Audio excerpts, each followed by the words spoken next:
Assalamualaikum warahmatullahi wabarakatuh. Kami dari kelompok 5 akan presentasikan mengenai kemiskinan dan kesenjangan pendapatan dengan anggota yang pertama Aida Usnarujana, yang kedua Adisti Halmalia, yang ketiga Amalia Korinisa, dan yang keempat Muhammad Arkandio, dan yang terakhir Alvin Nadifah. Konsep dan definisi kemiskinan itu ada dua, yaitu kemiskinan relatif dan kemiskinan absolut. Kemiskinan relatif adalah suatu konsep kemiskinan yang mengacu pada standar penilaian atau pengukurannya itu ditetapkan secara subjektif oleh masyarakat atau pemerintah. Dalam hal ini yaitu Badan Pusat Statistik atau BPS, yang pengukuran tersebut disebut dengan garis kemiskinan. Yang kedua itu kemiskinan absolut, adalah konsep kemiskinan dengan pengukuran standar kehidupan minimum yang dibutuhkan oleh setiap orang untuk memenuhi kebutuhan dasarnya. Kemiskinan absolut ini itu mengukur kebutuhan minimum untuk bertahan hidup tidak dapat terpenuhi. Selanjutnya adalah garis kemiskinan. Garis kemiskinan adalah sebuah alat ukur atau pembatas antara miskin dan tidak miskin untuk menetapkan banyaknya penduduk miskin atau persentase kemiskinan suatu negara atau wilayah. Garis kemiskinan itu ada dua, yaitu garis kemiskinan makanan dan garis kemiskinan non-makanan. Garis kemiskinan makanan adalah nilai pengeluaran kebutuhan minimum makanan yang disetarakan dengan 2100 kilokalori per kapita per harinya. Dan yang kedua adalah garis kemiskinan non-makanan, yaitu kebutuhan minimum untuk perumahan, sandang atau pakaian, pendidikan, serta kesehatan. Indikator kemiskinan itu ada 8, yang diantaranya adalah yang pertama, pendapatan atau konsumsi per minggu atau per bulan atau per tahunnya. Pengukuran kemiskinan yang paling umum itu jumlah pendapatan dengan hasil kerja atau usaha rata-rata per minggu, per bulan ataupun per tahun. Karena tidak mudah untuk mendapatkan informasi mengenai pendapatan, maka alternatif yang digunakan yaitu menggunakan nilai konsumsi rata-rata. Karena dengan menggunakan data pendapatan atau hasil kerja sebagai alat ukur itu tidak selalu menggambarkan fakta yang sebenarnya. Contohnya, seorang yang mempunyai gaji rendah itu, namun dia mempunyai banyak aset atau warisan dari orang tua, hingga dia itu tergolong tidak miskin ataupun kaya. Atau juga bisa seorang yang mengeluarkan konsumsi sedikit namun punya tabungan yang banyak. Yang kedua yaitu aset. Aset di sini berupa tanah, rumah atau gedung, ataupun aset-aset bergerak lainnya seperti kendaraan bermotor, kendaraan mobil, atau lainnya. Yang ketiga yaitu total kekayaan. Total kekayaan seseorang yaitu per definisi jumlah dari semua aset yang dimiliki orang tersebut ditambah dengan jumlah pendapatan yang didapatnya dari segala sumber termasuk dia yang sebagai pekerja atau pegawai. Yang keempat adalah makanan yang dikonsumsi. Faktor dari makanan yang dikonsumsi ini yang difokuskan pada porsi dan kualitas makanan yang dikonsumsi. Indikator umum digunakan untuk mengukur kecukupan makanan tidak hanya dalam volume atau porsi saja, tetapi juga kandungan atau asupan energi seperti kalori dan protein adalah gizi, terutama pada gizi anak-anak. Yang kelima adalah tempat tinggal. Yang dimaksudkan di sini adalah rumah ataupun lokasi di mana rumah itu dibangun.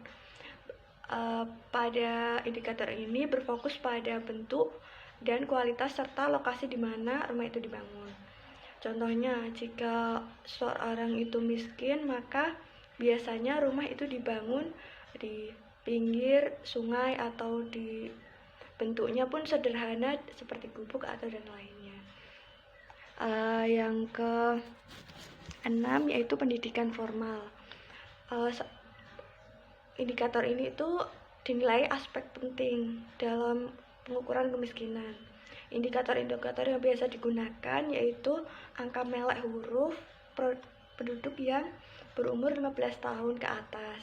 Rata-rata lama sekolah penduduk di atas 15 tahun dan juga partisipasi sekolah. Jumlah anak yang terdaftar di sekolah atau Indeks Pembangunan Manusia atau IPM. Yang ketujuh ada infrastruktur dasar rumah tangga. Yang di dalamnya itu adalah air bersih, sanitasi layak, listrik yang cukup, telekomunikasi, dan transportasi yang mudah dijangkau. Dan yang terakhir adalah kesehatan. Kesehatan juga merupakan indikator yang sangat penting untuk menilai kemiskinan. Aspek kesehatan yang penting itu ada dua komponen, yaitu akses ke pelayanan kesehatan yang layak ataupun baik dan kondisi kesehatan rata-rata masyarakat. Dan presentasi selanjutnya dilanjutkan oleh teman saya Adisti. Selanjutnya yaitu D, mengenai pertumbuhan ekonomi dan kemiskinan. Dasar teori dari hubungan antara pertumbuhan ekonomi atau pendapatan per kapita dan tingkat kemiskinan tidak berbeda dengan kasus pertumbuhan ekonomi dalam distribusi pendapatan. Dan pada tahap awal dari suatu proses pembangunan ekonomi ini, tingkat kemiskinan cenderung meningkat, dan pada saat mendekati tahap akhir dari pembangunan tersebut, jumlah orang miskin berangsur-angsur berkurang. Tentunya banyak faktor-faktor lain selain dari pertumbuhan ekonomi atau pendapatan yang juga sangat berpengaruh langsung maupun tidak langsung terhadap tingkat kemiskinan di suatu wilayah. Di sini terdapat pendekatan, ada dua, yaitu yang pertama pendekatan yang memfokuskan pada keyakinan bahwa orang-orang miskin pasti mendapatkan keuntungan dari pertumbuhan ekonomi walaupun tidak proporsional. Di mana artinya di sini adalah suatu pertumbuhan ekonomi memihak kepada orang miskin jika dibarengi dengan suatu pengurangan kesenjangan, atau dalam perkataan lain, pangsa pendapatan dari kelompok miskin meningkat bersamaan dengan pertumbuhan ekonomi. Dan pendekatan yang kedua yaitu memfokuskan pada percepatan laju pertumbuhan pendapatan dari kelompok miskin lewat pertumbuhan ekonomi yang lebih cepat dan dengan memperbesar kesempatan bagi orang-orang miskin untuk berpartisipasi dalam pertumbuhan, yang hasilnya sendiri memperbesar laju penurunan kemiskinan. Selanjutnya yaitu E, mengenai pertumbuhan ekonomi dan kesenjangan pendapatan, di mana terdapat adanya suatu relasi antara kesenjangan pendapatan dan tingkat pendapatan per kapita. Hasil ini diinterpretasikan sebagai evolusi dari distribusi pendapatan dalam proses transisi dari suatu ekonomi pedesaan ke suatu ekonomi perkotaan, atau dari ekonomi pertanian ke ekonomi industri. Dan pada saat awal proses pembangunan, ketimpangan pendapatan bertambah besar sebagai akibat dari proses urbanisasi dan industrialisasi. Namun, setelah itu pada tingkat pembangunan yang lebih tinggi atau akhir dari proses pembangunan, ketimpangan menurun, yakni pada saat sektor industri di perkotaan sudah dapat menyerap sebagian besar dari tenaga kerja yang datang dari pedesaan atau sektor pertanian, atau pada saat pangsa pertanian lebih kecil dalam produksi dan penciptaan pendapatan. Analisis empiris 1. Kemiskinan di Indonesia, pertumbuhan ekonomi yang tinggi dan berkelanjutan selama era Orde Baru tahun 1966 sampai 1998 memberi suatu kontribusi yang besar terhadap pengurangan kemiskinan yang diukur dari jumlah orang yang hidup di bawah garis kemiskinan sebagai suatu persentase dari jumlah penduduk. 2. Kesenjangan. Sejarah perekonomian Indonesia menunjukkan bahwa pemerintahan Orde Baru selain berhasil menekan angka kemiskinan, juga berhasil menjaga tingkat kesenjangan dalam distribusi pendapatan untuk tidak meningkat secara berarti pada saat ekonomi mengalami pertumbuhan pesat, yang biasanya pada awal periode pembangunan. Faktor penyebab kemiskinan dan kesenjangan pendapat. Ada dua jenis kemiskinan. Yang pertama, kemiskinan alamiah. Kemiskinan alamiah terjadi akibat sumber daya alam yang terbatas, penggunaan teknologi yang rendah, dan bencana alam. Yang kedua, kemiskinan buatan. Kemiskinan ini terjadi karena lembaga-lembaga yang ada di masyarakat membuat sebagian anggota masyarakat tidak mampu menguasai sarana ekonomi dan berbagai fasilitas lain yang tersedia, yang hingga dapat membuat mereka tetap miskin. Lalu, ada faktor-faktor yang menyebabkan kemiskinan. Yang pertama, laju pertumbuhan penduduk. Pertumbuhan penduduk Indonesia terus meningkat di setiap 10 tahun menurut hasil sensus penduduk. Meningkatnya jumlah penduduk membuat Indonesia semakin terpuruk dengan keadaan ekonomi yang belum mapan. Jumlah penduduk yang bekerja tidak sebanding dengan jumlah beban ketergantungan. Penghasilan yang minim ditambah dengan banyaknya beban ketergantungan yang harus ditanggung membuat penduduk hidup di bawah garis kemiskinan. Yang kedua, tingkat pendidikan yang rendah. Rendahnya kualitas penduduk juga merupakan salah satu penyebab kemiskinan di suatu negara. Ini disebabkan karena rendahnya tingkat pendidikan dan tingkat pengetahuan tenaga kerja. Untuk adanya perkembangan ekonomi, terutama industri, jelas sekali dibutuhkan lebih banyak tenaga kerja yang mempunyai skill atau paling tidak dapat membaca dan menulis. Yang terakhir, kebijakan anti kemiskinan. Untuk mengetahui kenapa diperlukan kebijakan anti kemiskinan dan pemerataan distribusi pendapatan, perlu diketahui terlebih dahulu bagaimana pola hubungan antara pertumbuhan ekonomi, kebijakan pemerintah, kelembagaan, dan penurunan kemiskinan. Kebijakan mempengaruhi kemiskinan, baik langsung maupun tidak langsung lewat sejumlah faktor-faktor yang menengahinya. Kemudian ada kebijakan langsung. Kebijakan langsung adalah kebijakan-kebijakan dalam bentuk berbagai macam program yang khusus dibuat untuk mengurangi kemiskinan. Jadi sasarannya adalah penduduk yang miskin atau kurang mampu. Contohnya adalah bantuan sosial. Sedangkan kebijakan-kebijakan tidak langsung adalah kebijakan-kebijakan ekonomi yang sasarannya bukan penduduk miskin, tetapi mempunyai pengaruh positif terhadap pengurangan kemiskinan. Contohnya itu ada kebijakan perdagangan dan kebijakan moneter.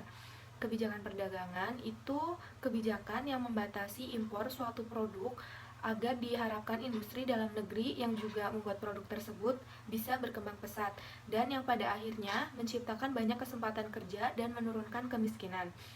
Untuk kebijakan moneter, itu kebijakan yang menurunkan suku bunga dengan harapan investasi yang ada di dalam negeri akan meningkat. Dengan ini, maka kesempatan kerja akan bertambah, yang berarti juga mengurangi jumlah orang miskin. Untuk mendukung strategi yang tepat dalam memerangi kemiskinan, diperlukan intervensi-intervensi pemerintah yang sesuai dengan sasaran atau tujuannya. Perantaranya ini dapat dibagi menurut waktu, yaitu waktu jangka pendek, waktu jangka menengah, dan waktu jangka panjang.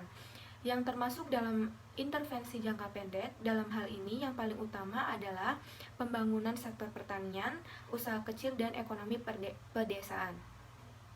Di satu pihak, hal ini sangat penting karena melihat kenyataan bahwa hingga saat ini sebagian besar wilayah Indonesia itu masih pedesaan dan sebagian penduduk Indonesia itu tinggal dan bekerja di pedesaan, yang artinya sebagian besar penduduk Indonesia itu bekerja atau mempunyai sumber pendapatan di bidang pertanian dan usaha kecil di sektor-sektor lain. Seperti yang dijelaskan di dalam teori Arthur Lewis bahwa sumber utama kemiskinan berasal dari pedesaan. Maksudnya itu pada awalnya penduduk di pedesaan lebih padat daripada di perkotaan, yang membuat tingkat kemiskinan di pedesaan itu lebih tinggi daripada di perkotaan. Akibat ketimpangan ini, terjadilah migrasi atau urbanisasi yang sebenarnya artinya itu perpindahan sebagian dari kemiskinan di pedesaan ke perkotaan. Pembangunan pertanian, usaha kecil dan ekonomi pedesaan ini dapat didorong lewat misalnya pemberian kredit mikro dan fasilitas-fasilitas lainnya yang mempermudah proses produksi, penyediaan bahan baku dan input-input produksi lainnya, dan pemasaran. Kemudian intervensi lainnya yang bisa dimasukkan dalam kategori intervensi jangka pendek adalah manajemen lingkungan dan sumber daya alam. Hal ini tuh sangat penting karena hancurnya lingkungan dan habisnya sumber daya alam akan dengan sendirinya menjadi faktor pengerem atau penghambat proses pembangunan dan pertumbuhan ekonomi, yang berarti juga akan menjadi sumber peningkatan kemiskinan. Untuk sementara itu, intervensi jangka menengah dan jangka panjang yang penting adalah ada 7 poin. Yang pertama ada pembangunan atau penguatan sektor swasta dan kerjasama regional. Peranan aktif sektor pembangunan dan penguatan sektor swasta ini sebagai motor utama atau penggerak ekonomi, sumber pertumbuhan, dan penentu daya saing perekonomian nasional ini harus ditingkatkan. Untuk kerjasama regional, hal ini menjadi sangat penting dalam kasus Indonesia sehubungan dengan pelaksanaan otonomi daerah. Kerjasama yang baik dalam segala hal, baik di bidang ekonomi, industri, dan perdagangan maupun non-ekonomi seperti pembangunan sosial bisa memperkecil kemungkinan meningkatnya gap atau jarak antara provinsi-provinsi yang kaya dan provinsi-provinsi yang miskin SDA. Yang kedua ada manajemen pengeluaran pemerintahan atau APBN dan administrasi perbaikan. Hal ini tuh sangat membantu usaha untuk meningkatkan efektivitas biaya dari pengeluaran pemerintah untuk membiayai penyediaan atau pembangunan atau penyempurnaan fasilitas-fasilitas umum, contohnya seperti pendidikan, kesehatan, dan olahraga, serta lainnya. Kemudian ada desentralisasi. Dalam penentuan strategi atau kebijakan pembangunan ekonomi dan sosial di daerah sangat membantu usaha pengurangan kemiskinan di dalam negeri. Karena hal ini memberi suatu kesempatan besar bagi masyarakat daerah untuk aktif berperan dan dapat menentukan sendiri bagaimana strategi atau pola pembangunan ekonomi dan sosial yang akan diterapkan di daerah masing-masing, karena setiap daerah memiliki kondisi yang berbeda-beda. Kemudian ada pendidikan dan kesehatan. Pendidikan dan kesehatan yang baik bagi semua anggota masyarakat di suatu negara merupakan prakondisi bagi keberhasilan dari kebijakan anti kemiskinan dari pemerintah negara tersebut. Oleh karena itu, penyediaan pendidikan, terutama pendidikan dasar dan pelayanan kesehatan adalah tanggung jawab mutlak dari pemerintah. Dimanapun juga, baik di negara maju maupun negara NSB atau negara sedang berkembang, pihak swasta bisa membantu dan pihak swasta itu dapat membantu dalam penyediaan tersebut, namun tidak mengambil alih peranan pemerintah dalam hal tersebut. Selanjutnya ada penyediaan air bersih dan pembangunan perkotaan. Sama seperti penyediaan pendidikan dasar dan kesehatan, penyediaan air bersih dan pembangunan perkotaan, terutama pembangunan fasilitas-fasilitas umum atau utama seperti pemukiman atau perumahan bagi kelompok masyarakat miskin, fasilitas transportasi, sekolah, kompleks olahraga, dan infrastruktur fisik seperti jalan raya, waduk, listrik, dan sebagainya merupakan intervensi yang efektif untuk mengurangi tingkat kemiskinan, terutama di perkotaan. Dan yang terakhir ada pembagian tanah pertanian yang merata. Pembagian tanah yang merata atau dikenal dengan land reform terutama sangat krusial di NSB atau negara sedang berkembang karena sebagai suatu sumber penting bagi kehidupan di pedesaan. Banyak studi yang telah membuktikan bahwa pemilik-pemilik kecil lebih efisien dalam menggunakan tanah dibandingkan pemilik-pemilik besar, dan sistem bagi hasil seperti yang dipraktikkan secara luas di Indonesia ini sebenarnya kurang efisien dibandingkan pengolahan oleh pemilik sendiri. Sekian presentasi dari kelompok kami, kurang dan lebihnya mohon dimaafkan. Wassalamualaikum warahmatullahi wabarakatuh.